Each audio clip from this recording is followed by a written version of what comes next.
2026 is approaching and upon us, and it's time for New Year's resolutions. Hey y'all, my name is Chelsea, and I hope you feel at home here.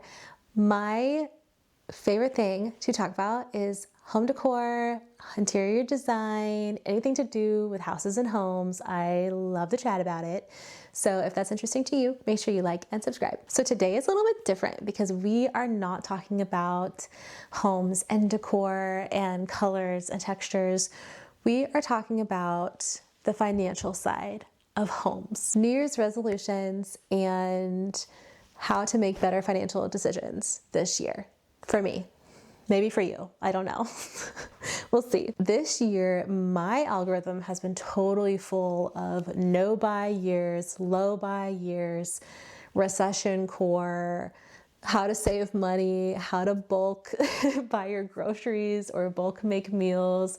And maybe that says more about me than about the algorithm, but I have been really inspired by all of that content.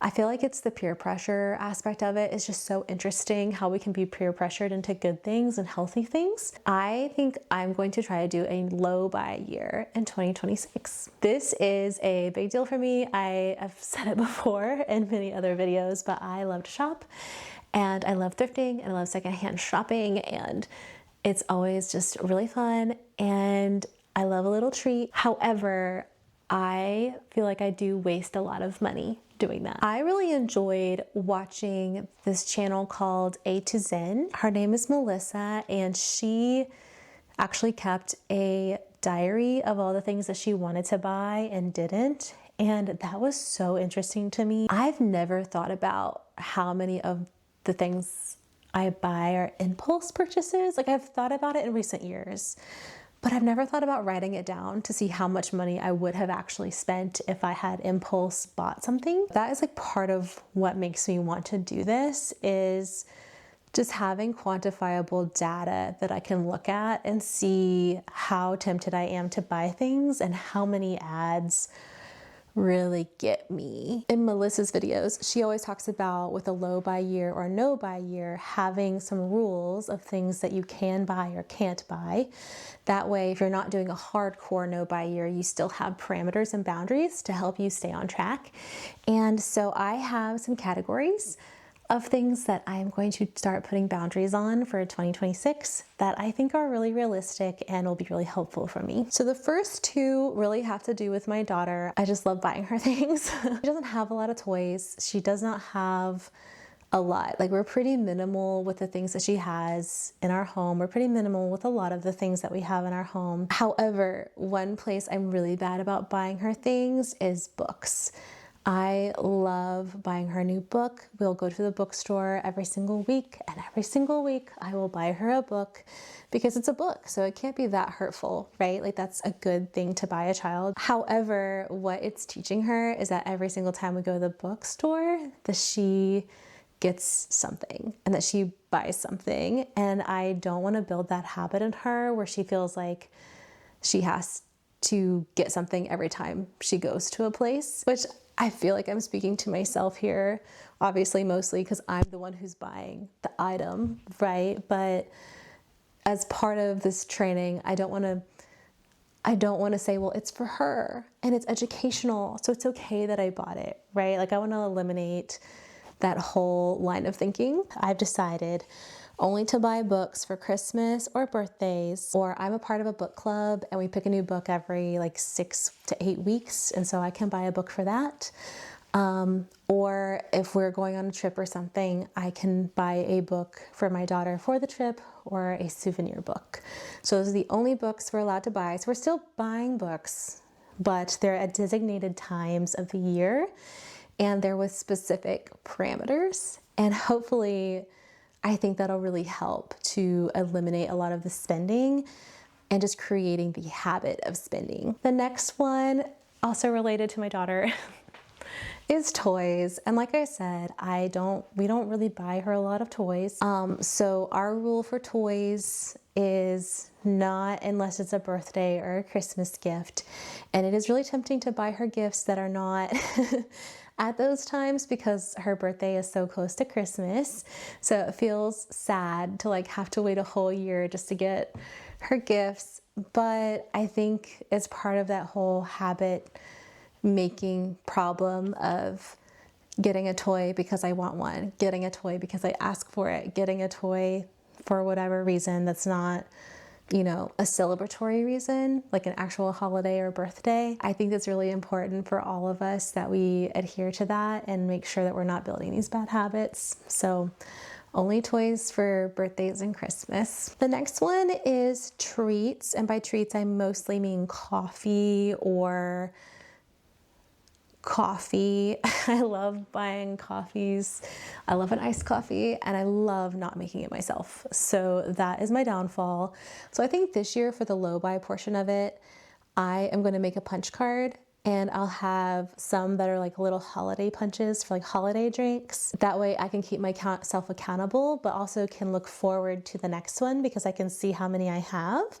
So I'm going to sit down and think of a good number for how many can be on the punch card and then make the little punch card. And then how fun will it be to punch them out whenever I get a fun little treat? And I don't know, kind of something to look forward to as well. I feel like I need to get another one of these turtlenecks because I love a black turtleneck. It makes me feel like a poet or something. The next one is home decor. For this one, I actually have a really specific list of home decor, furniture, art that I'm looking for. And so my parameter really is just the list of it needs to be on that list before I can buy it.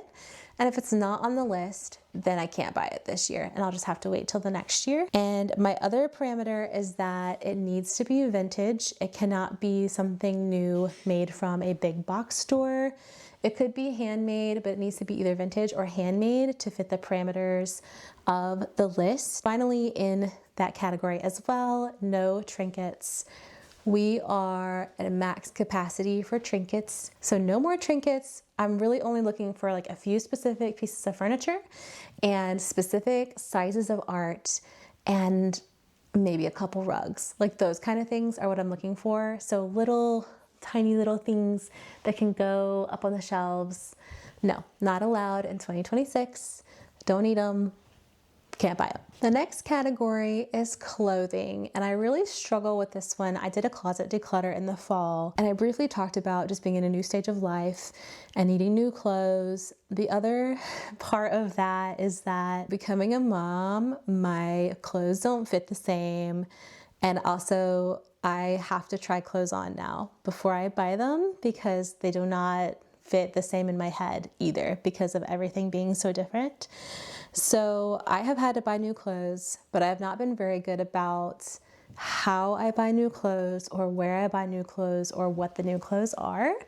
So I am allowed to buy clothes next year. However, they have to fit my color palette of what I like to wear. There's no exception to that. I need to buy them in my color palette. Also, if it is a maybe, then that's actually a no, and I cannot buy it. If I'm thinking about, well, what if, can I make it work if I do this? Then it's a no.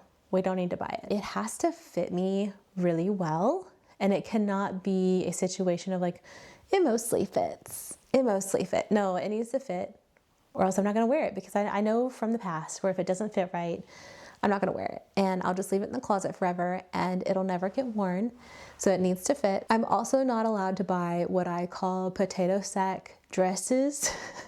I don't know what their technical term is, but it's the dresses that like have the cinched waist, like an empire waist, but then it has another cinched waist below that and then another one below that. These dresses are so insanely comfortable. It is unreal. I love wearing them, but I hate how I look in them. I feel so comfortable in them. They're always soft. They're made from like jersey fabric usually, or they have like buttons, or they're always like covering the shoulders. It's really, really nice and comfortable. So easy to wear. You can wear them with athletic shorts. It's nice. But then when I see pictures of myself, or if I walk past a mirror, I'm just like, what am I doing? It looks like I'm wearing some kind of bag, and it looks really wrinkled and just not my favorite style choice. And it's really sad because I had like 5 of these and I got rid of them all because I knew if I had them in the closet, see, this is the opposite problem, right? If clothes don't fit me, then I will not wear it and it'll sit in my closet. However, with these dresses, if they're in my closet, I will wear them, but then I'll regret wearing them because I don't like how I look in them.